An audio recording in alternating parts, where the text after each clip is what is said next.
Hey everyone, thanks for slithering in. I am Simdarin and you're watching the second installment of my Micro Homes for Townie's Speed Build Edition. As you can maybe see or tell from the title and thumbnail, this micro home is for the iconic Bella Goth. And I can't wait to get into some of her story and her lore and background today.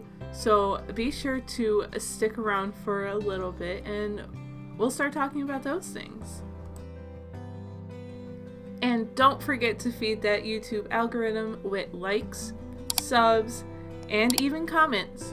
These simple actions are free and effortless, which is my personal favorite combo, and they can have a huge impact in helping this community grow.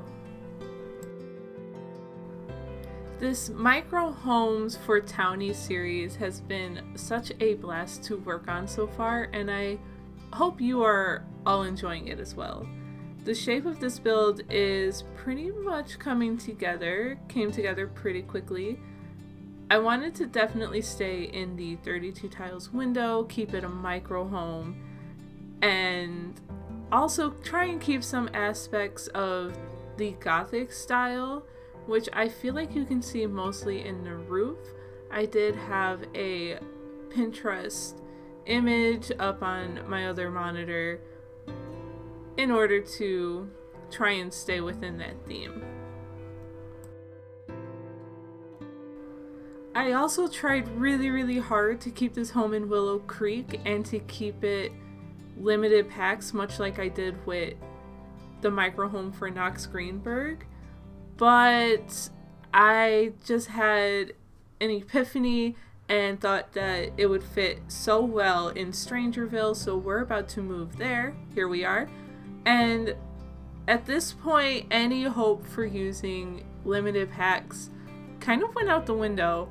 So for anyone who wants to download this home, add it to their game, check out the gallery. There's a feature there where when you pull up a build, you can click on the individual packs that it says the build is using, and you can see which items may be missing or will disappear if you place it.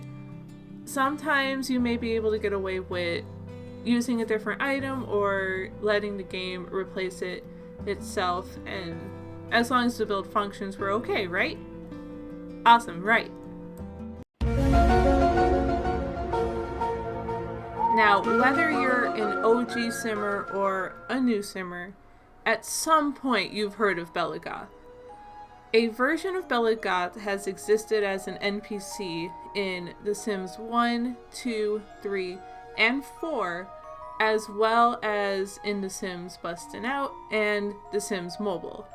In The Sims Mobile and The Sims 3, Bella Goth is a child, but in every other version, she is an adult. In The Sims Bustin' Out, for some reason Bella has brown hair, but in every other version she keeps her black hair. And of course, that iconic red dress. In The Sims 1, Bella is in a household with her husband Mortimer and daughter Cassandra.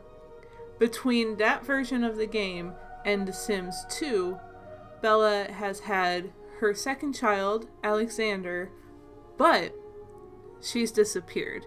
She was abducted by aliens.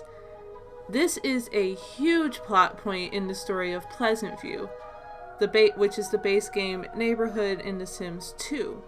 But what is interesting is Bella isn't actually in the household because of the abduction, but she's hidden deep within the game's programming.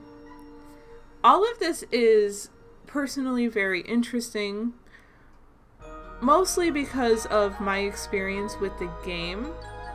I started pretty much with The Sims 2. That's where I've spent most of my gameplay, and that's where I fell in love with the game. But I never played with any of the families or households. I knew of them, but I never played with them or even paid much attention to any of their storylines. To be honest with you, I played the same household every time I restarted a save file. My Sim self plus Dana Radcliffe. Anyway, I'm getting all of this info from the Sims wiki page, so check the description down below for the link. Part of Bella's story also involves another Sims character that we know and maybe love, depending on your personal opinions, Mr. Don Lothario. Before Bella's disappearance, she was last seen on Don's deck, and according to Don's memories, yeah, that's right, memories, he had attempted to sweep her off her feet. You know, classic Lothario.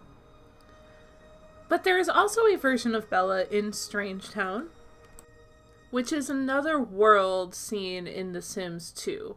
Maxis also confirmed that this is the same Bella Goth who was abducted. But she has no memories. Strange. In The Sims 3, Bella is a child close to aging up into a teen. This is believed, I think from what I've gathered, to either being in a future timeline or universe. There's an expansion called The Sims 3 Worlds that has a graveyard with a tombstone for Bella Goth, which Maxis also confirmed is the same Bella Goth from Sims 2. Fast forwarding now to The Sims 4 and to the Bella Goth that we know and love today. This Bella is with her family again, Mortimer, Cassandra, and Alexander in Willow Creek. Maxis also confirmed here that this Bella is existing in an alternate timeline. So it's a different timeline than any other Bella we've seen and any Bella we have just discussed. You know, wibbly wobbly, timey wimey stuff. So that was just a little overview of the lore around Bella Goth. And honestly, I wish I had dug into it a lot sooner, especially back in the day when I was actually playing The Sims 2. That would have been such a fun storyline to play out, and so different from my continuous, repetitive storyline of me and Dana Radcliffe, you know? And so many Simmers have created such great content around this lore. There's machinimas and even just lore discussion videos and theory videos. So I encourage you to look around, check things out if you enjoyed hearing about this, and I am definitely going to do the same. So if you ever want to discuss more lore or discuss anything Sims related, feel free to join one of my Twitch live streams or even join my Discord. Both are linked down below. Fair warning though, my Discord is pretty quiet because I'm bad at it and keeping up at it, but it's also very new.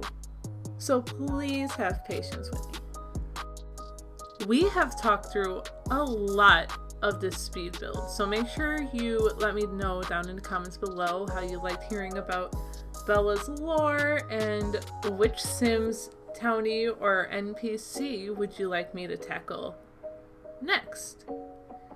But for now, I'd like to focus a little bit on some of the interior choices I made. So first, we have this industrial loft archway, which I love, by the way. I can't stop using it.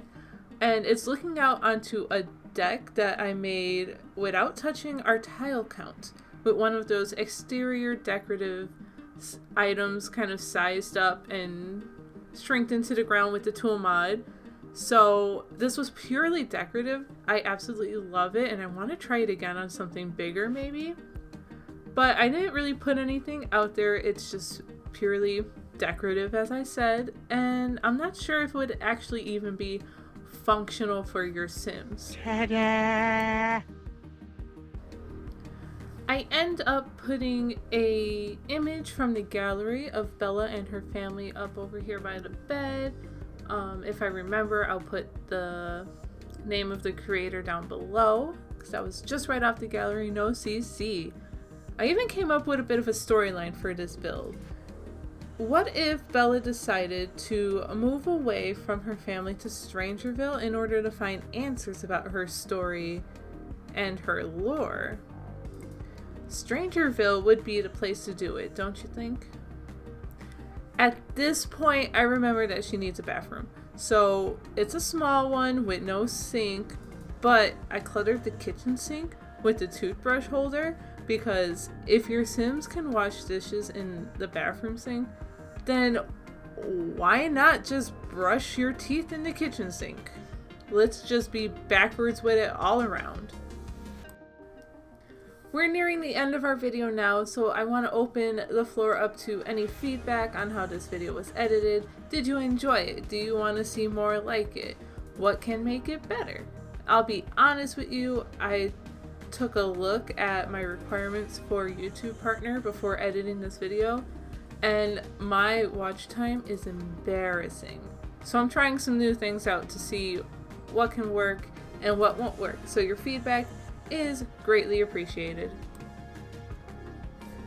Please be sure to also check out the full tour to the very end in order to see Bella in action and to see proof that I actually did playtest this one. And of course, don't forget, leave a like, hit subscribe if you haven't already, and ring that bell for notifications. And never tickle the sleeping dragon.